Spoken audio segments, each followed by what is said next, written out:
My name is Marcus Webb, 37 years old, Senior Logistics Coordinator from Portland, Oregon. Married to Jenna for 6 years.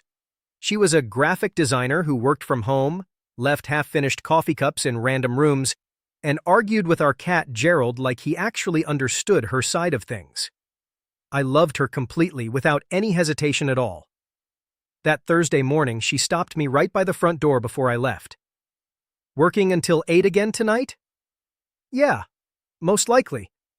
She kissed my cheek. The door shut behind me. I left for work. What I never mentioned to her was that our apartment security cameras had finally started working again the night before. 11 days of dead wiring, a landlord who moved slower than winter traffic, and a repair technician who finally came by Wednesday afternoon while I was still at work. Jenna had texted me afterward. "All fixed now." So around 10 that morning, sitting at my desk, I opened the security app just to make sure the system was actually running properly. 30 seconds at most. Quick check, then back to work. The video loaded. Jenna was standing in the living room, but she wasn't wearing pajamas. She wasn't making coffee or watching television or doing anything normal. She was standing beside our open apartment door, letting a man inside. A man I had never seen before in my life. He walked in carrying an empty black duffel bag. Jenna quickly looked both ways down the hallway before closing the door behind him, the exact way people check to see if someone's watching them. Then she silently pointed toward our bedroom like this wasn't the first time they'd done something like this together. I sat frozen at my desk for maybe 4 seconds. Then I grabbed my phone and called 911. The operator answered immediately. I lowered my voice. Open office. 17 coworkers nearby. I spoke quietly into my collar like a man trying not to completely lose control in front of strangers. "I'm watching my apartment security camera. There's a man inside my home. My wife let him in. He's searching our bedroom." "Is your wife in danger, sir?" I stared at the screen. Jenna walked into the bedroom behind him. She wasn't scared, wasn't hiding, wasn't calling anyone for help. She opened our closet herself and started pulling storage boxes down from the top shelf, handing them to him one after another with calm efficiency, like she was helping someone pack for a move. "No," I answered slowly. "She's helping him." The operator went silent for a second. Heavy silence. "Sir, can you confirm your address?" I gave it to her and stayed on the line. The man moved through our bedroom carefully and quietly. Dresser drawers, nightstands, closet shelves. Then he reached for the small lockbox I kept hidden on the upper shelf, the one Jenna had always acted like she didn't know existed. He didn't force it open, didn't even hesitate. He simply picked it up and slid it into the duffel bag like he already knew exactly what was inside it. Because he did know, Jenna told him. My coworker Dana suddenly appeared beside my desk. "Marcus, the Henderson meeting starts in 4 minutes and—" She stopped talking the second she saw my face. "Cancel it," I said quietly. 20 minutes later, I watched Jenna walk the man back toward the apartment door. The duffel bag was full now. Again, she checked the hallway before opening the door. Again, same careful movement. Then she hugged him. Not romantically. Not passionately. It looked more familiar than that. The kind of hug you give someone after they've helped you solve a major problem. I kept thinking about the lockbox. That detail kept repeating in my head. He hadn't struggled with it. Hadn't searched for keys. Hadn't asked questions. He picked it up immediately like a man collecting something already promised to him, which meant Jenna either gave him the code or handed him the key. I reached into my pocket and checked my keychain. The small brass key was missing. I honestly couldn't remember the last time I'd seen it. Maybe last week. Maybe longer. I barely used that lockbox. Maybe once a month. Inside was cash, my passport, my grandfather's watch, copies of important documents, and the title for my car. Nothing life-changing by itself. But together, it was everything important. My phone buzzed, a text from Jenna. Gerald just knocked coffee all over the counter, lol. Total disaster over here. I stared at the message for a very long time. She was texting me about the cat, sending laughing emojis. Meanwhile, some stranger had just walked out of our apartment carrying pieces of my life inside a duffel bag. I typed back carefully. Ha ha, classic Gerald. Then I opened my banking app. Joint checking account looked normal. Joint savings account looked normal too. Then I opened my private account. The emergency fund. 8 months of savings. Money I'd quietly been building since my father's health started getting worse 2 years earlier. Latest transaction. Yesterday. 4:47 p.m. Outgoing wire transfer. $23,400. I didn't recognize the destination account. My stomach dropped. I scrolled upward through the account history with shaking fingers. 3 more transfers over the previous 6 weeks. $4,000. $6,500. $8,200. Small enough to avoid immediate attention. Large enough to matter. This wasn't something she started yesterday. She'd been draining money for over a month, maybe longer. I left work immediately without speaking to anyone. Took the stairs instead of the elevator. Sat inside my car in the parking garage with the engine turned off and the security footage still open on my phone. I replayed the video from the beginning. Man enters. Jenna lets him in. Bedroom, closet, lockbox, duffel bag, hug. Gone. 4 minutes and 17 seconds. 6 years of marriage reduced down to 4 minutes and 17 seconds of footage. I called the bank, fraud department, spent 6 minutes on hold, listening to soft instrumental music that somehow made the entire situation feel even more miserable. The representative introduced herself as Claire. I explained the transfers carefully and calmly. She reviewed the account activity. Then she went quiet. Too quiet. Mr. Webb, these transfers were approved using your personal credentials. Correct password, correct PIN, correct security answers. Of course they were. They also came from a device connected to your home Wi-Fi network. Jenna's laptop. She hadn't hacked my password. She'd watched me enter it. I need every account frozen immediately, I said. Joint accounts, personal accounts, everything. I can do that, sir. Do it now. She froze everything. I thanked her and hung up. Then I just sat there in silence. Something inside me changed during those next few minutes. The shock faded first, then the confusion, then the grief. What replaced them felt colder, sharper, more focused. This morning, Jenna asked if I'd be working until 8. Not because she cared, not because she missed me already. She asked because she needed a schedule, a guaranteed window of time. 7 full hours. That was her plan. She believed she had 7 uninterrupted hours to finish whatever this was. I checked the time. 11:23 a.m. She thought I wouldn't come home until 8 tonight, which meant I still had the entire day ahead of me. The entire day to figure out who my wife really was. I started the engine and drove away from downtown Portland. Not toward home. Not toward the police station either. Not yet. I drove to Danny's apartment instead. Danny and I had known each other since college. One of those friendships that survived marriages, career changes, bad decisions, and long periods without regular contact. He worked night shifts as a paramedic, which meant there was a good chance he'd still be awake when I arrived. He opened the door wearing sweatpants and holding half a sandwich. Marcus. I must have looked terrible because his expression changed immediately. What happened? I walked inside without answering right away. Danny closed the door behind me slowly. You okay? No, I said honestly. That single word felt heavier than anything else I'd said all morning. He guided me toward the couch. What's going on? I handed him my phone and played the footage. Danny watched the entire thing without speaking. By the end, his jaw tightened. Jesus. Yeah. That guy carrying the bag, you know him? Never seen him before. Danny replayed the part with the lockbox. She knew exactly where everything was. I know. You call the cops?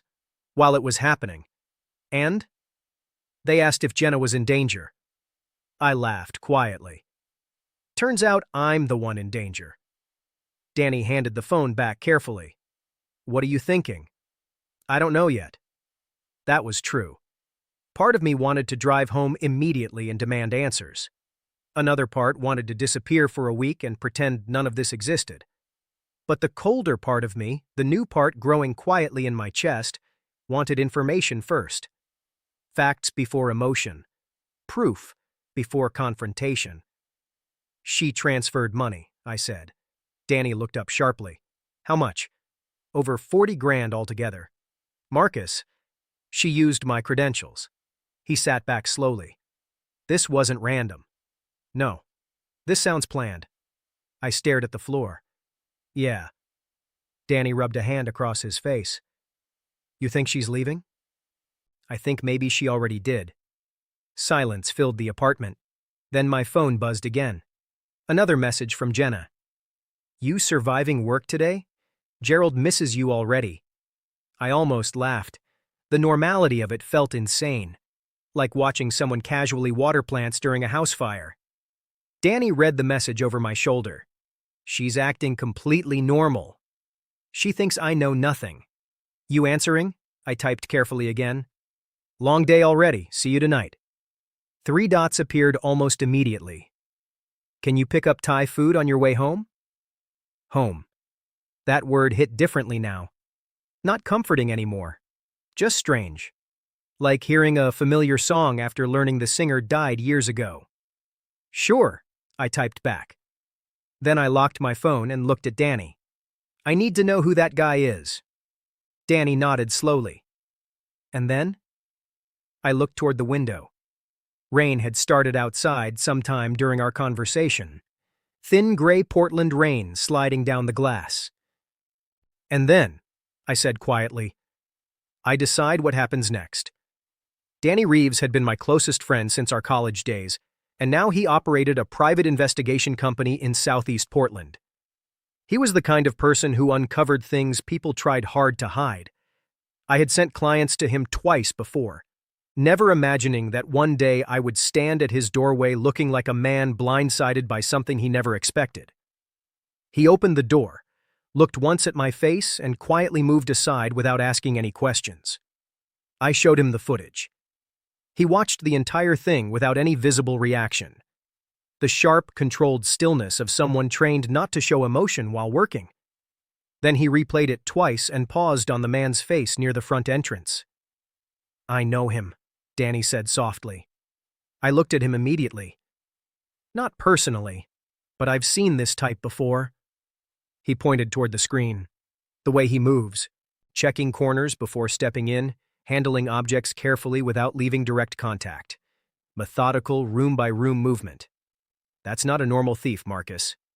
Thieves are sloppy. Random. He looked directly at me. That man was carrying out a targeted extraction. He came for certain things. Not everything expensive. Only selected items. Danny paused for a moment. What exactly was inside that lockbox? I listed everything. Passport, watch, car deed. Danny's face changed slightly when I mentioned the passport. Your wife. Where's she originally from? Denver, I answered. Why? Danny was already typing on his computer. He opened a database I didn't recognize and entered Jenna's full name, birth date, and Denver, Colorado. 30 seconds passed in silence. Then he slowly turned the monitor toward me. 0 results. Marcus, he said carefully. Jenna Webb doesn't exist. 0 results. Not incomplete results. Not unavailable files. Nothing. Total absence. Like someone had carved out a person-shaped gap and filled it with a fake name and fake history, then handed it to me 6 years earlier. And I had accepted every bit of it without once questioning what was underneath. Run it again, I said. Danny searched again. Same result. He tried different versions. Jennifer Webb. Jenna Marie Webb, Colorado DMV records, Oregon state identification files. Then he cross-checked the Social Security number from the joint tax forms I pulled up on my phone. The number was real, but it belonged to a girl named Jenna Marie Caldwell, born in 1987, dead since 2003 at age 16. Danny slowly leaned back in his chair. "She's using a dead girl's identity," he said calmly. "Not dramatic, just factual.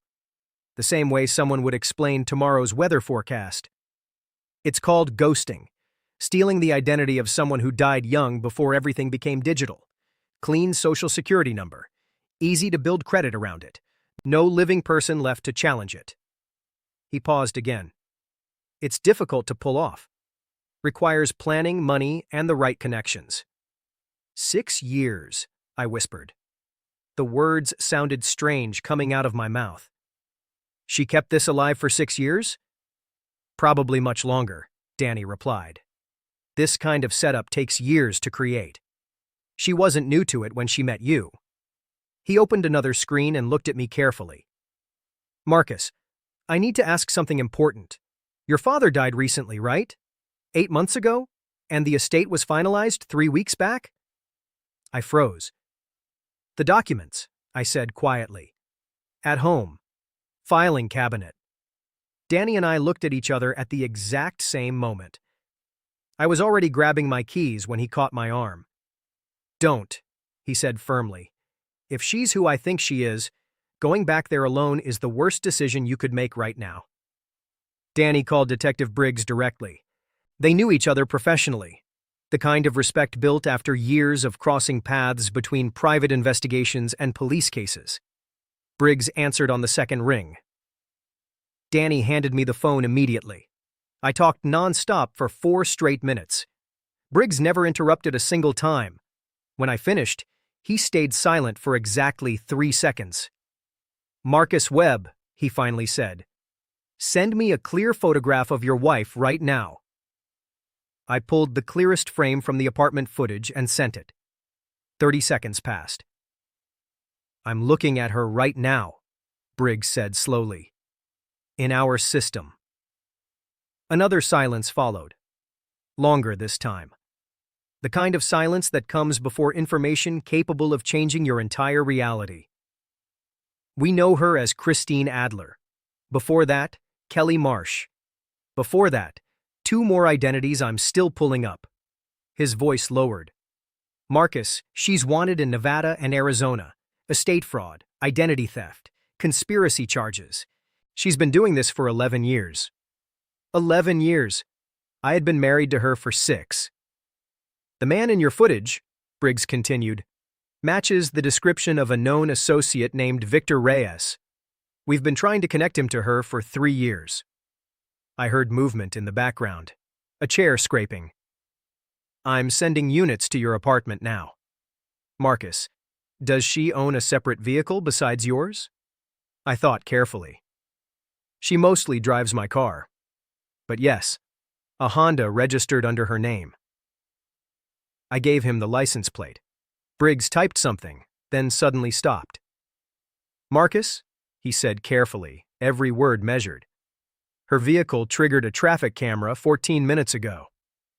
"Where?" "Portland International Airport." I closed my eyes. "They spotted her at Gate C7, boarding pass to Mexico City. 1 carry-on bag." My passport had been inside. Later, Danny explained why. "She needed it as backup identification. Standard procedure for someone preparing a clean disappearance." My grandfather's watch had been there too, carefully wrapped in a sock as if it were just another object on a travel checklist. Victor Reyes was arrested 20 minutes later at a FedEx location in Beaverton while trying to ship my father's estate papers to an address in Phoenix. I wasn't at the airport. Briggs had strongly insisted on that. Instead, I sat in Danny's kitchen drinking coffee that tasted like absolutely nothing while watching the clock move forward 1 minute at a time, waiting for my phone to ring. It rang at exactly 4:47 p.m. "We got her," Briggs said. Only 3 words. I slowly placed the phone onto the table, and sat there completely motionless for a long time. Her real name, the original one, was Christine Adler, born in Sacramento. 43 years old, 11 years of carefully created identities, carefully selected victims, carefully planned exits, 4 states, 6 confirmed victims before me. Men who had lost inheritances, savings, years of their lives, and in 2 cases never completely understood what had really happened to them. I testified at her trial 4 months later. I sat 12 feet away from the woman I had shared a home and a bed with for 6 years, and watched her watching me with an expression I finally understood for what it truly was. Not love, not regret, not even hatred. Pure calculation. Like she was still trying to figure out if I could somehow be useful to her even now. Christine Adler received 14 years in prison. Victor Reyes received 9. Most of the stolen money was recovered. My father's estate papers were returned untouched. The contents of the lockbox came back as evidence 3 weeks later, minus $340 cash that they apparently considered spending money. My grandfather's watch was included. I placed it back exactly where it had always stayed. Some nights I still hear her voice asking that question from across our kitchen. "Are you working until 8 tonight?" Casual, warm, completely fake. I used to believe love made a person untouchable. Turns out love just makes you honest, and sometimes that honesty is exactly what someone dangerous is depending on.